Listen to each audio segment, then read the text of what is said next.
할렐루야. 한 주간 평안하셨습니까?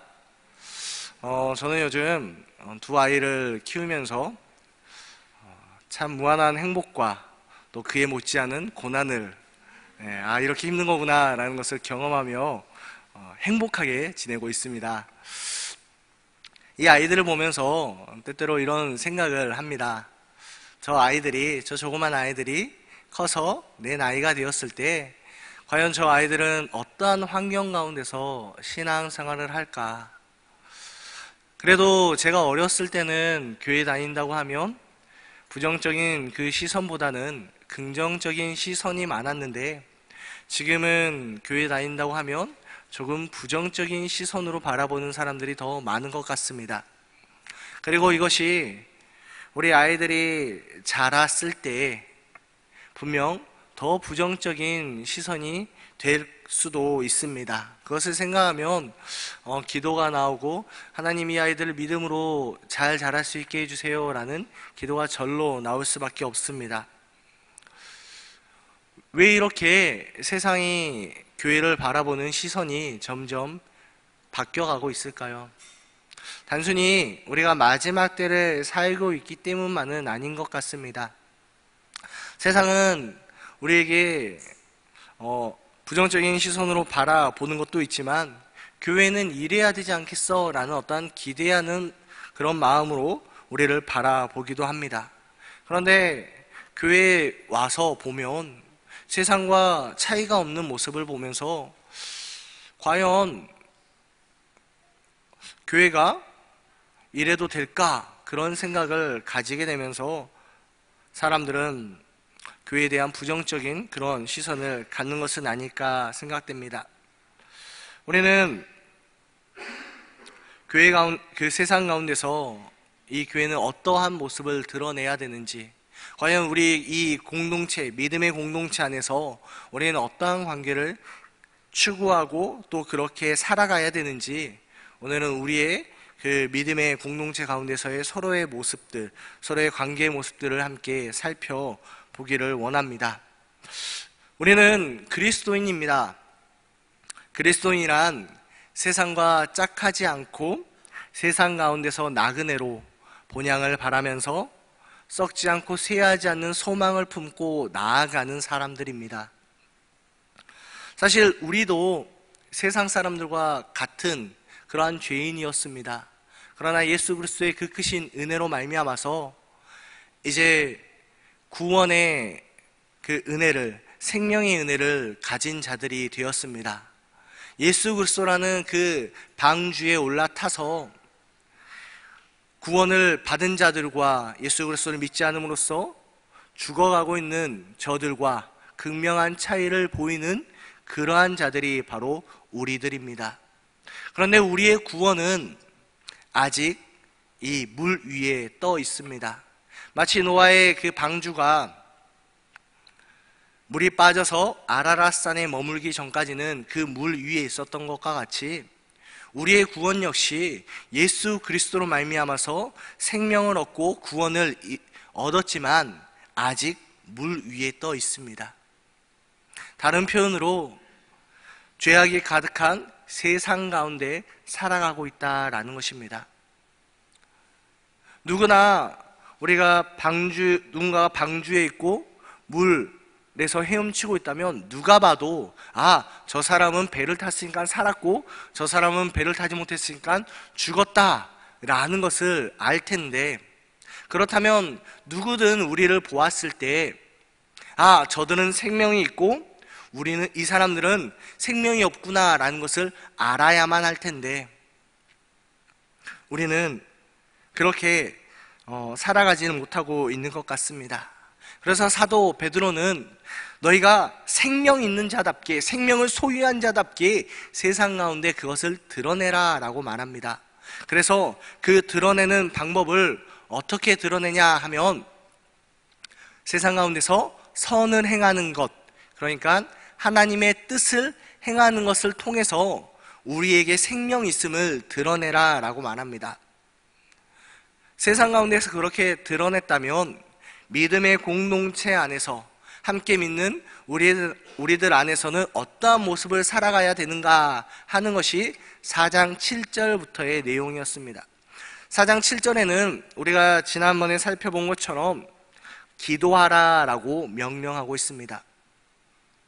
우리가 기도해야 되는 이유는 우리의 필요를 하나님께 공급받고 전능하신 하나님의 그 능력을 세상 가운데 드러내기 위한 어떤 도구로서 그 기도하라 라고 말하지 않고, 사도 베드로는 마지막 때가 가까이 왔기 때문에 너희는 기도하라 라고 명령하고 있습니다.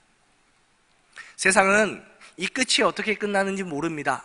그래서 그저 이 삶 가운데서 무엇인가 채워지는 것으로, 무엇인가를 얻는 것으로 만족하며 살아갑니다.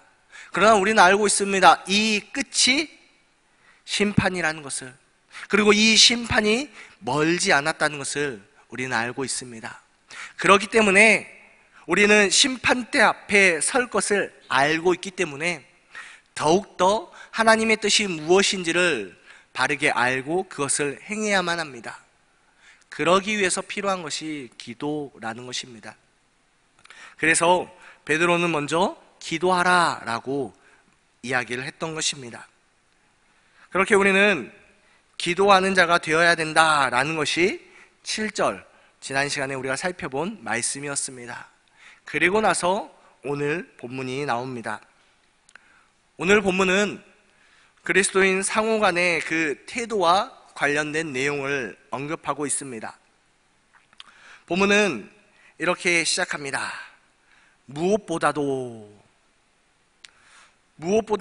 라고 해당하는 이 단어는 모든 것들에 앞서라는 의미입니다. 너희가 모든 것들에 앞서서 해야 되는 것이 있다. 모든 것들보다 더 중요한 것이 있다. 모든 것보다도 더 너희가 반드시 해야 되는 그것이 있다라는 것입니다. 그것이 무엇입니까? 바로 서로 사랑하는 것입니다. 서로 사랑하라. 교회에 이렇게 어느 정도 신앙생활을 했다면 이 말씀, 서로 사랑하라 라는 말씀을 많이 들어보셨을 것입니다. 사도 베드로도 베드로전서 4장에 처음으로 서로 사랑하라 라고 말하고 있지 않습니다. 똑같은 표현을 베드로전서 1장 22절에 하고 있는데요, 우리 함께 살펴보았으면 좋겠습니다.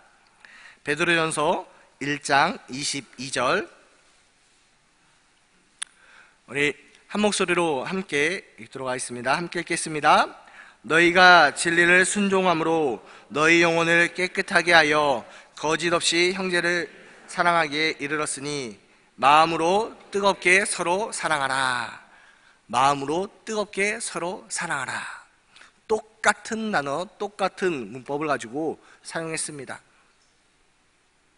우리가 무엇보다도 먼저 해야 되는 것은 사랑하는 것입니다. 베드로전서 1장 22절에 우리가 거짓 없이 형제를 사랑하기에 이르렀다라고 말합니다. 이 표현과 같이 우리는 이전에는 사랑할 수 없는 그런 사람이었습니다. 우리는 그저 단순히 서로 사랑 안 하는 그 정도가 아니라 서로를 미워하는 그런 존재였습니다. 죄인이기 때문에 태어날 때부터 하나님을 미워하고 이웃을 미워할 수밖에 없는 그런 존재로 태어났습니다. 그런데 예수 그리스도의 은혜로 말미암아서 사랑할 수 있는 존재가 된 것입니다.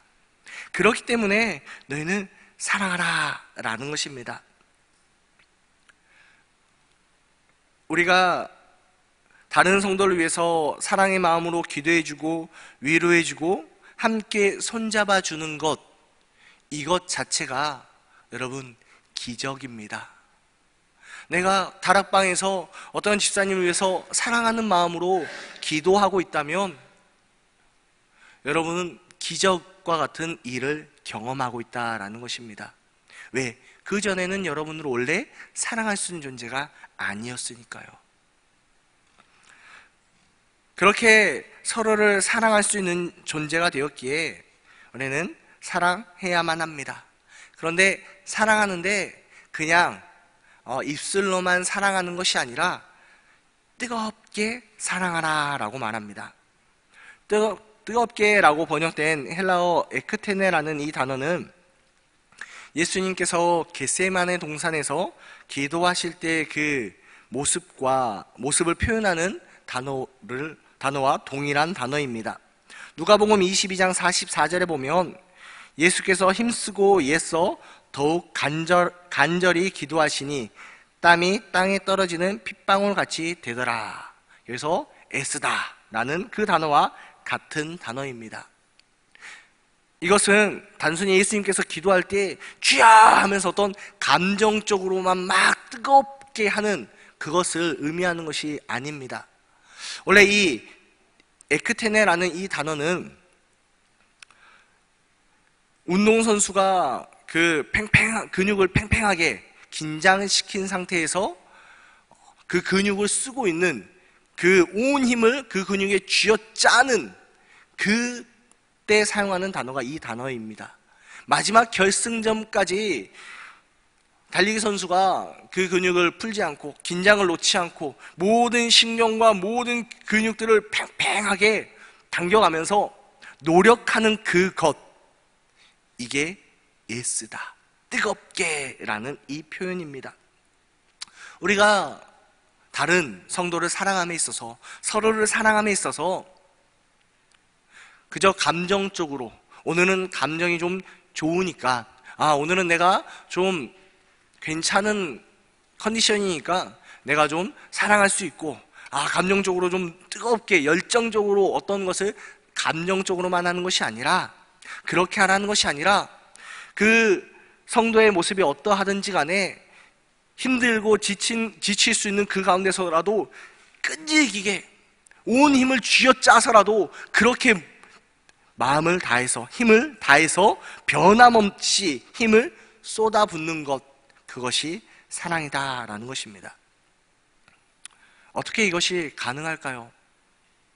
우리가 사람인지라, 감정적인 동물인지라, 감정이 있는 사람인지라 때로는 지칠 수도 있고, 때로는 미워하는 마음이 들 수도 있고, 때로는 낙담할 수도 있는데 어떻게 이렇게 변함없이 온 힘을 쏟아 부으며 사랑할 수 있을까요?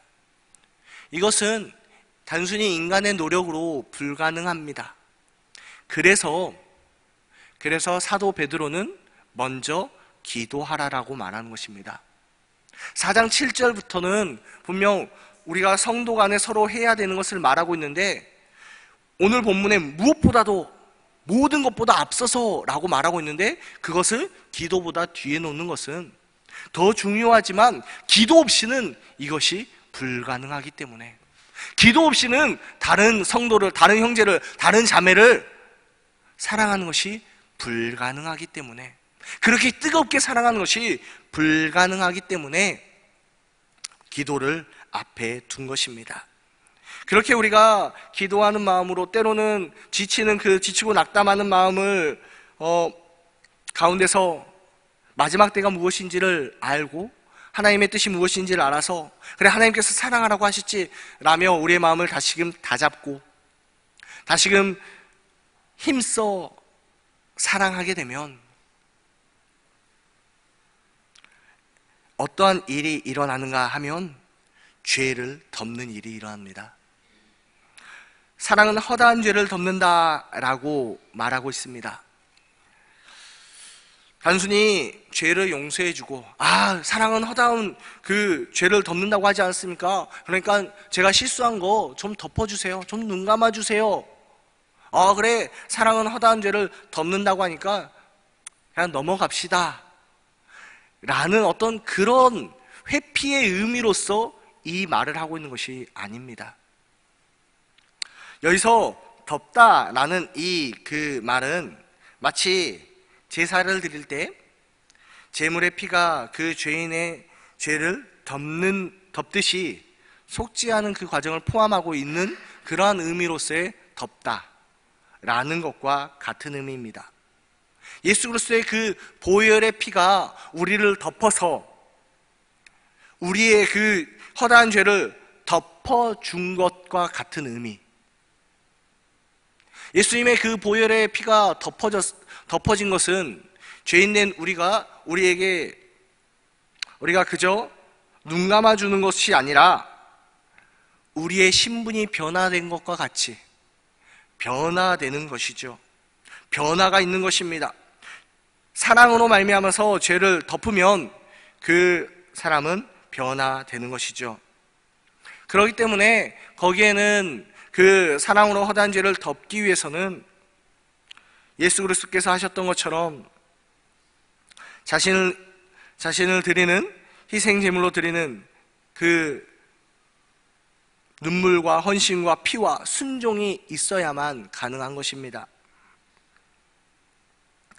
여러분이 다른 성도를 사랑하여서 그 성도의 죄가 보였을 때, 잘못이 보였을 때 그것을 사랑으로 덮는다라는 것은 그저 눈 감아주는 것이 아니라 그 성도를 위해서 기도하고 그 성도가 바뀌기를 놓고 기도하며 헌신하며 인내하고 순종하는 모든 과정들이 다 필요한 것입니다. 그것으로 덮는 것이죠. 여러분, 반대로 여러분들이 생각할 때, 나는 예전에 이런 죄들이 있었는데, 지금 내가 변했네. 그래도 내가 신앙생활 좀 하다 보니까 그래도 하나님께서 나를 바꿔주셨네 라는 그런 생각이 여러분 드신다면, 여러분들의 그 변화를 위해서 누군가가 참고 인내하며 헌신하고 기도했다라는 것을 여러분 기억하시길 바랍니다. 그분이 어쩌면 순장님이 될 수도 있고요, 목사님이 될 수도 있고요, 옆에 있는 성도 누군가가 여러분들 위해서 참고 헌신하고 기도했기 때문입니다. 우리가 그렇게 다른 사람들이 누군가가 변화될 것을 기대하면서 참고 인내하다 보면 이런 생각이 들 수 있습니다. 저 작은 변화를 위해서 내가 이렇게 참아야 돼? 내가 이렇게까지 해야 돼? 라는 그런 생각이 들 수 있습니다. 그 조그만 것을 위해서 내가 이렇게 커다란 것을 포기해야 돼? 너무 맞지가 않아. 너무 손해야. 그냥 저거는 그냥 있는 그대로 놓고 그냥 살자라는 그런 생각이 들 수도 있습니다. 여러분, 우리의 변화, 우리의 신분의 변화를 위해서 누가 죽으셨습니까? 예수님께서 죽으셨습니다. 우리의 죄를 덮어주시기 위해서 그 사랑의 일, 선한 일을 하신 분은 바로 예수 그리스도이십니다. 우리가 사랑으로 누군가의 죄를 덮는 것, 그것은 다른 말로 예수 그리스도와 같은 그러한 모습을 행하는 것입니다. 서로 사랑하는 것, 하나님께서 하셨던 이 사랑을 우리가 어떻게 해야 할까? 그 실제적인 모습은 어떠한 것인가? 라는 것을 말하고 있는 것이 9절과 10절입니다. 먼저는 9절에 보면 서로 대접하기를 원망 없이 하라 라고 말하고 있습니다. 베드로전서가 쓰여졌을 그 당시에는 순회 전도자들과 교사들이 많았습니다. 그 교회에 담임 목사나 감독들이 있는 것보다 돌아보면서 이렇게 말씀을 전하고 나눴던 그런 시대였습니다. 그래서 로마서나 디모데전서 등 개인적으로 잘 알지 못한다 하더라도 주거와 음식이 필요한 사람들에게 그런 그리스도인 형제들을 잘 대접하라라는 명령이 로마서나 디모데전서 같은 데 보면 많이 나와 있고, 또 그것을 잘한 사람을 칭찬하고 있기도 합니다. 그러한 대접을 원망 없이 한다라는 것은 쉬운 일이 아닙니다. 만일 여러분들이 그 집의 주인이라면 어떻겠습니까? 하루 벌어서 하루를 살고 있는데 갑자기 담임 목사님께서 문을 두드리시면서 집사님, 저를 위해서 먹을 걸 좀 주셨으면 좋겠습니다.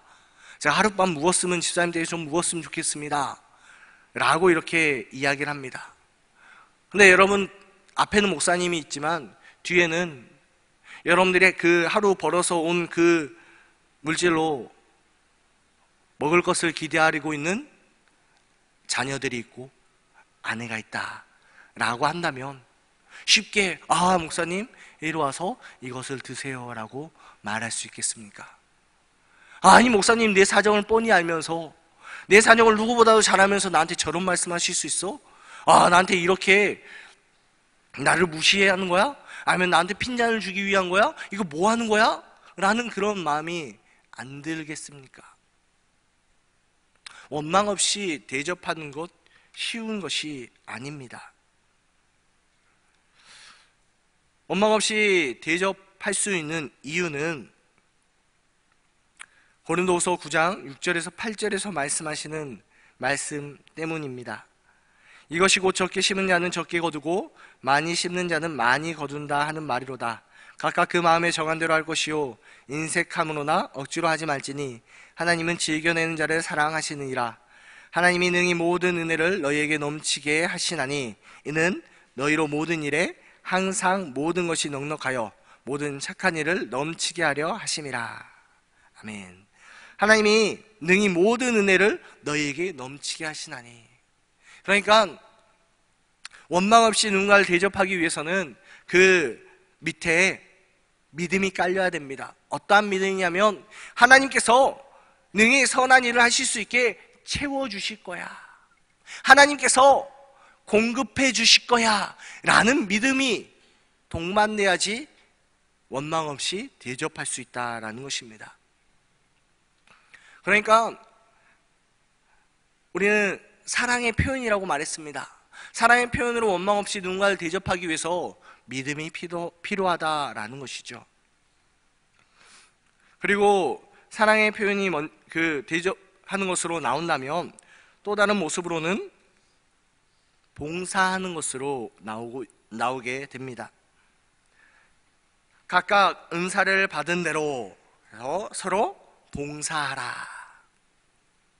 여러분, 교회에서 이제 연초가 되고 연말이 되면 집사님 이제 내년이 되면 뭐 어떤 걸로 좀 봉사하시겠습니까? 라면서 신청서를 이렇게 줍니다. 여기 보면 뭐 교사도 있고 주차 봉사도 있고 우리 차양팀도 있고 뭐 여러 가지 봉사의 그것들이 있습니다. 그래서 체크해서 주세요라고 합니다. 그것을 받을 때마다 부담된다. 어떻게 해서는 나눠줄 때 목사님의 눈을 좀 피해서 가야 될 텐데 뭐 이런 생각이 들 수 있습니다. 근데 오늘 본문에 봉사하라라고 합니다. 여러분들이 교회에서 봉사하는 것, 주차 봉사, 교사, 다락방 설거지하는 것, 안내, 그 모든 것들은 다른 성도를 사랑하는 사랑의 표현이다라는 것입니다. 주차 봉사, 그 땡볕 아래서 누가 알아주지도 않고 가장 힘들게 그렇게 하는 그 봉사나 집에서도 설거지 하는 것 때문에 손이 부르텄는데 교회에서까지 와서 설거지하면 한숨이 나올 수밖에 없겠죠. 그런데 이 봉사를 통해서 어떠한 성도가 죄에서 벗어나는 작은 변화를 일으키는 사랑의 표현이라는 것을 여러분 기억하시길 바랍니다. 그렇게 변화를 일으키는 것, 예수님께서 하셨던 그 일을 여러분들이 봉사를 통해서 하고 있다라는 것입니다. 봉사를 얘기하면 나는 할 줄 아는 것이 없어서 봉사를 안 하고 있는데요 라고 말씀하시는 분도 계십니다. 저는 가르치지도 못하고요, 몸이 약해서 주차 봉사도 좀 힘들고요, 그리고 목소리도 음치여서 찬양도 잘 못해요. 참 섬길 게 없어서 마음만 아프네요. 오늘 본문에 분명히 나옵니다. 각각 은사를 받은 대로. 이 말은 모든 사람들에게 하나님께서 서로를 사랑할 수 있도록, 서로를 사랑으로 말미암아서 누군가를 변화시켜 줄 수 있도록, 서로 뜨겁게 사랑할 수 있도록 은사를 주셨다라는 것입니다. 우리가 해야 하는 것은 선한 청지기 같이 하나님의 마음과 하나님께서 공급해 주신 힘으로 하나님의 뜻에 따라서 서로 봉사하는 것, 사랑을 나누는 것, 이것이 우리에게 필요하다라는 것입니다. 그리고 나서 베드로는 왜 우리가 무엇보다도 뜨겁게 서로 사랑해야 되는지 그 이유를 11절에 말하고 있습니다. 11절 중반부에 이렇게 말합니다. 이는 범사에 예수 그리스도로 말미암아 하나님의 영광을 받으시게 하려 함이니 그에게 영광과 권능이 세세에 무궁하도록 있느니라. 아멘. 여기서 이는 이라는 이것은 왜냐하면 이라는 이 말은요, 10절과 11절의 그 이유가 아니라 8절에서 11절의 그 한 절을 다 이야기하는 그 이유로 말하고 있습니다. 우리가 무엇보다도 서로 뜨겁게 사랑해야 되는 이유, 단순히 하나님의 명령이기 때문에만이 아니라 이것은 하나님이 이것을 통해서 하나님이 영광을 받으시기 때문입니다. 우리는 먹든지 마시든지 무엇을 하든지 간에 하나님께 영광을 돌리는 삶을 살아가야만 합니다. 세상이 우리와 세상과 다른 것을 어떻게 아는가? 우리는 하나님께 영광을 돌리는 삶을 살아가죠. 세상 사람들과의 그 관계 속에서는 선을 행하는 것을 통해서 하나님께 영광을 돌리고, 믿음의 공동체 안에서는 서로 사랑하는 것을 통해서 하나님께 영광을 돌리는 것입니다. 영광은 하나님께서 절대 포기하지 않는 것, 다른 어떠한 것에도 이 영광을 주지 않겠다. 오늘 오전 그 예배 오프닝 영상의 이 찬양, 다른 우상들에게 영광을 주지 않겠다. 하나님은 그 영광의 주인이시기 때문에 계시록 4장 10절에서 11절에 이렇게 말합니다. 24장로들이 보좌에 앉으신 이 앞에 엎드려 세세토록 살아계시는 이에게 경배하고 자기의 관을 보좌 앞에 드리며 이르되 우리 주 하나님이여 영광과 존귀와 권능을 받으시는 것이 합당하오니 주께서 만물을 지으신지라 만물이 주의 뜻대로 있었고 또 지으심을 받았나이다 하더라. 영광의 주인이 하나님이시기에 하나님께서 우리에게 바라시는 것은 너가 나에게 영광을 돌리기를 원한다. 하나님 어떻게 해요? 무엇을 통해서요? 제가 유명한 사람이 돼서요? 그래서 사람들 앞에 하나님의 이름을 드높이는 그런 영광을 돌릴까요? 아니면 제가 공부를 많이 해서 학술서에 이름을 올린 다음에 맨 끝에 하나님께 영광을 돌리겠습니다, 이렇게 말을 해야 되나요? 하나님, 저는 머리도 나쁘고 몸도 약하고요, 저는 어떤 권세도 없고요, 아무것도 없는데 세상 앞에 어떻게 하나님의 영광을 드러내겠습니까? 하나님께서는 세상적인 방법으로 내게 영광을 돌려라 라고 말씀하시는 것이 아니라 세상 가운데서는 선을 행해서 나에게 영광을 돌리고, 너희 믿음의 공동체 안에서는 무엇보다도 뜨겁게 서로 사랑함으로 대접하고 봉사하는 것을 통해서, 그 외에 말과 행동을 통해서 뜨겁게 사랑을 전달해 줌으로 말미암아 내게 영광을 돌려라 라고 말씀하십니다. 여러분은 이 교회 안에서 어떠한 모습으로 서 계십니까? 세상과 같이, 세상 사람들과 같이 어떤 명예나 교회 내에 다른 사람들에게 더 드러내는 것을 바라면서 우리가 살고 있지는 않은지, 세상은 누군가를 밟고서라도 위에 서면 그것이 영광이고 그것이 자랑이 됩니다. 만약 우리가 교회 내에서도 다른 사람을 깔보고 밟고 무시하고 원망하고 미워하고 시기하고 어떻게 해서든 저 사람을 무너뜨려서 내가 더 이름을 높여봐야지 라고 한다면 세상 사람들이 교회를 향해서 손가락질하는 그 손가락질을 당해도 싸지요. 왜요? 세상과 똑같으니까. 그러나 우리는 하나님의 영광을 위하여 사는 자들입니다. 서로 사랑하고 뜨겁게 사랑하고 그 사람의 그 변화를 위해서 참고 인내하는 모습으로 죄인된 나를 사랑하셔서 나를 살리기 위해서 죽으신 예수 그리스도의 그 사랑의 모습과 같이, 그 순종의 모습과 같이, 그 헌신의 모습과 같이 옆에 있는 성도를